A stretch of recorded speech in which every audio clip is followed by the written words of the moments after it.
Hi dears, അസ്സലാമു അലൈക്കും. അപ്പോൾ നമ്മളിന്നൊരു കുക്കിംഗ് വ്ളോഗായിട്ടാണ് വന്നത്. വലിയ കാര്യമൊന്നുമില്ല, പയർ മെഴുക്ക് പുരട്ടി എങ്ങനെ അടിപൊളി ടേസ്റ്റിൽ വെക്കുക എന്നുള്ളൊരു വീഡിയോ ആണ്. അപ്പോൾ അതിനായിട്ട് ഞാൻ ഒരു പിടി പയർ ആദ്യം എടുത്തേക്കുവാണ്. ഞാൻ ഈ കാണിച്ചിരിക്കുന്നത് പോലെ നീളത്തിലാണ് ഇത് അരിയുന്നത്. അപ്പോൾ ഇത് പിള്ളേർക്കൊക്കെ നല്ല ഇഷ്ടപ്പെടും കേട്ടോ, ഈ രീതിയിൽ വെച്ചാൽ. അപ്പോൾ എല്ലാവരും ഒന്ന് ട്രൈ ചെയ്ത് നോക്കണേ.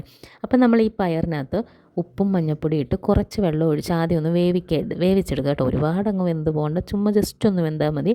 നമ്മളിനി എണ്ണയിലിട്ടൊന്നും കൂടെ വേവിക്കുമ്പോൾ ഇത് നല്ല ഫ്രൈ ആയി വരും. ഒത്തിരി വെന്ത് പോയി ആ മെഴുക്കുരട്ടിയുടെ ടേസ്റ്റ് അങ്ങ് മാറിപ്പോൾ. അതുകൊണ്ട് ജസ്റ്റ് ഒരു അര വേവ് മതി കേട്ടോ. അത് കഴിഞ്ഞിട്ട് നമ്മൾ 10 കൊച്ചുള്ളി, ചെറിയ ഉള്ളി എടുത്തിട്ട് നമ്മൾ ഒന്ന് ചതച്ചെടുക്കുക. അരിയണ്ട, ചതച്ചെടുക്കണം കേട്ടോ. ഇത് ചതച്ചെടുക്കുമ്പോഴായിരിക്കും നല്ല ടേസ്റ്റ്. അപ്പോൾ അത് ചതച്ചെടുത്തിട്ട് നമ്മൾ 2-3 കൊത്ത് തേങ്ങാക്കൊത്ത് എടുത്തിട്ടുണ്ട്, പീസ്. അത് നല്ല നീളത്തിൽ നമ്മൾ അരിഞ്ഞെടുത്തിട്ടുണ്ട്. എന്നിട്ട് നമ്മളൊരു ഫ്രൈയിങ് പാൻ എടുത്ത് വെച്ച് ചൂടാക്കിയിട്ട് അത് വെളിച്ചെണ്ണ ഒഴിച്ചിട്ട് നമ്മൾ ആദ്യം തേങ്ങാക്കൊത്തിട്ടൊന്ന് മൂപ്പിച്ചെടുക്കുക കേട്ടോ. നന്നായിട്ട് നല്ലൊരു ബ്രൗൺ കളർ ആവുന്ന വരെ മൂപ്പിച്ചെടുത്ത് കഴിഞ്ഞിട്ട് നമ്മൾ അതിനകത്തോട്ട് നമ്മുടെ ചെറിയ ഉള്ളിയാണെങ്കിൽ ഇട്ട് നന്നായിട്ട് ഇതായിട്ട് എടുക്കുക കേട്ടോ, തോത്തിയെടുക്കുക. എന്നിട്ട് അതിനകത്ത് കുറച്ച് ആവശ്യത്തിനുള്ള ഉപ്പും കൂടെ ഇടണേ. ഈ ഉള്ളിക്ക് ആവശ്യമായിട്ടുള്ള ഉപ്പ്, നമ്മൾ പയറിന് ഓൾറെഡി നേരത്തെ ഉപ്പ് ചേർത്തിട്ടുണ്ട്, അത് അനുസരിച്ച് വേണം ഉള്ളിയിൽ ഉപ്പ് ചേർക്കാൻ. അത് കഴിഞ്ഞിട്ട് അതൊന്ന് വാടി വരുമ്പോഴത്തേന് നമ്മൾ 1 സ്പൂൺ വറ്റൽ മുളക്, ക്രഷ്ഡ് ചില്ലീസ്, അല്ലെങ്കിൽ നമ്മൾ വറ്റൽമുളക് മൂപ്പിച്ചിട്ട് പൊടിച്ചിട്ടാലും മതി. ഇത് നല്ലൊരു ടേസ്റ്റാണ് കേട്ടോ, ക്രഷ്ഡ് ചില്ലീസ് ഇടുന്നത്.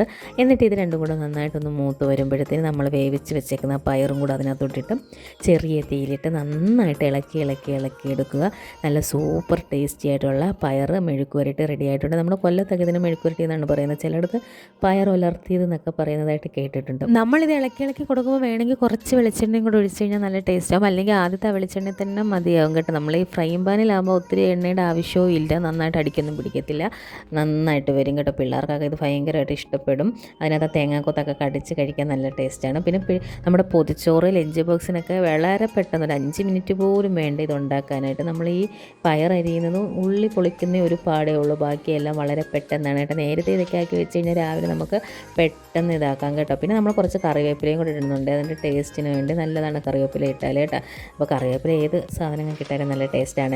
അപ്പോഴേ എല്ലാവരും ഇതൊന്ന് ട്രൈ ചെയ്ത് നോക്കണം. നമ്മുടെ വീട്ടിലുള്ള സാധനങ്ങൾ കൊണ്ട് തന്നെ ഉണ്ടാക്കാൻ പറ്റിയൊരു വിഭവമാണ്. അപ്പോൾ എല്ലാവരും ഇതൊന്ന് ട്രൈ ചെയ്തിട്ട് അഭിപ്രായങ്ങൾ പറയണേ. Thank you for watching. നമ്മുടെ ചാനൽ ആദ്യമായിട്ടാണ് കാണുന്നെങ്കിൽ ഒന്ന് സബ്സ്ക്രൈബ് ചെയ്യണേ.